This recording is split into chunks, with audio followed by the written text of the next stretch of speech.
Hello बच्चों, चलिए प्रश्न को देखते हैं। प्रश्न है, प्रबलतम अपचायक है। विकल्प ए पोटेशियम, विकल्प बी मैग्नीशियम, विकल्प सी एल्यूमिनियम और विकल्प डी बेरियम। तो देखिए बच्चों, यहाँ पर बात करें प्रश्न की मुख्य अवधारणा की। मुख्य अवधारणा अवधारणा अपचायक कौन होते हैं? जो कि दूसरे जो यहाँ पर तत्व होंगे उनको अपचयित करेंगे और स्वयं ऑक्सीकृत हो जाएंगे।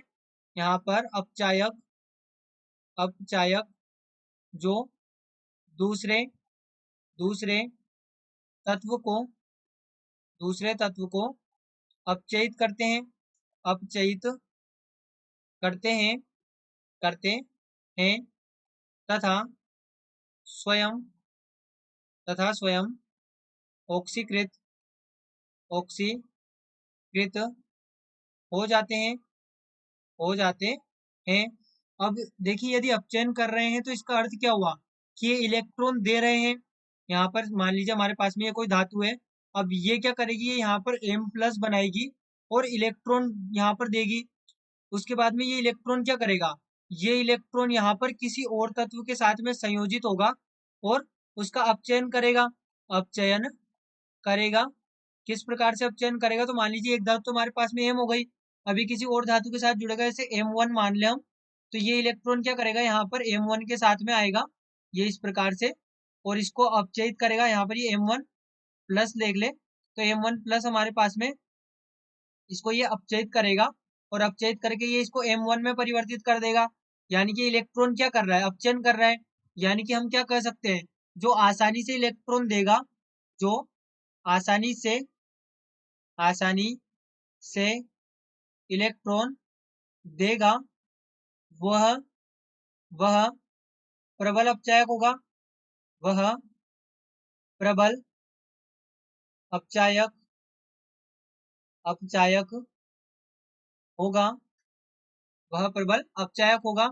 तो बच्चों यहाँ पर देखें, हमारे पास में जो दिए हुए हमें तत्व, वो यहाँ पर है पोटेशियम, मैग्नीशियम, बेरियम और एल्यूमिनियम। ये तत्व हमें यहाँ पर दिए गए हैं। अब बच्चों यहाँ पर हमें पता है कि जो तत्व होंगे, इसे यहाँ पर इस प्रकार से देखें। हमारे पास में पोटेशियम, मैग्नीशियम, एल्यूमिनियम और बेरियम। अब देखिए, यदि हम इनके आकार का क्रम देखें तो आकार में सबसे बड़ा कौन होगा? आकार में यदि हम समूह में बाएं से दाएं चलते हैं तो बाएं और सबसे यहाँ पर बाएं से दाएं जाने पर तत्वों के आकार में वृद्धि होती है, तत्वों के आकार में कमी होती है। बाएं से दाएं जाने पर जो तत्व है उनके आकार में कमी होगी आवर्त सारणी में। यानी कि सबसे बड़ा तत्व कहाँ पर होगा? फर्स्ट ए समूह में। यानी कि हम कहेंगे कि पोटेशियम सबसे बड़ा होगा। उसके बाद में सेकंड ए के तत्व। अब सेकंड ए में हमारे पास मैग्नीशियम भी है और बेरियम भी है। अब मैग्नीशियम और बेरियम में यदि हम देखें तो दोनों एक ही समूह के तत्व हैं, और हमें पता है कि जब समूह में ऊपर से नीचे जाते हैं तो तत्वों का आकार बढ़ता है। यानी कि हमारे पास में मैग्नीशियम, यहाँ पर बेरियम होगा इसके बाद में, क्योंकि मैग्नीशियम जो होगा वो बेरियम से छोटा होगा, क्योंकि बेरियम समूह में सबसे नीचे आएगा। इसके बाद में बचा हमारे पास में एल्यूमिनियम। अब देखिए, सबसे बड़ा आकार किसका है? पोटेशियम का है। अब यदि हम यहाँ पर पोटेशियम से एल्यूमिनियम की ओर चलें तो क्या होगा? यहाँ पर परमाणु आकार कम हो रहा है। परमाणु आकार कम हो रहा है कम हो रहा है। यानी कि जो प्रभावी नाभिकीय आवेश है वो बढ़ रहा है। प्रभावी नाभिकीय आवेश बढ़ रहा है। प्रभावी नाभिकीय आवेश प्रभावी नाभिकीय आवेश बढ़ रहा है। यानी कि जो इलेक्ट्रॉन देने की प्रवृत्ति है, इलेक्ट्रॉन देने की प्रवृत्ति वो यहाँ पर कम होती जा रही है। यानी कि सबसे अधिक इलेक्ट्रॉन देने की प्रवृत्ति किसकी होगी? यहाँ से हम देख सकते हैं कि जो सबसे अधिक इलेक्ट्रॉन देने की प्रवृत्ति होगी वो पोटेशियम की होगी।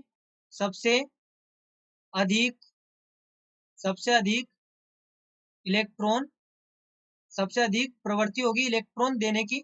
सबसे अधिक प्रवृत्ति होगी इलेक्ट्रॉन इलेक्ट्रॉन देने की। अब जब इसकी प्रवृत्ति सबसे अधिक है इलेक्ट्रॉन देने की, तो हम कह सकते हैं कि जो इसकी अपचायक क्षमता होगी वो भी सबसे अधिक होगी। यानी कि ये प्रबल अपचायक होगा। ये आसानी से यहाँ पर इलेक्ट्रॉन देगा और इलेक्ट्रॉन देकर ये स्वयं ऑक्सीकृत हो जाएगा। यानी कि ये यहाँ पर प्रबल अपचायक की भांति व्यवहार करेगा।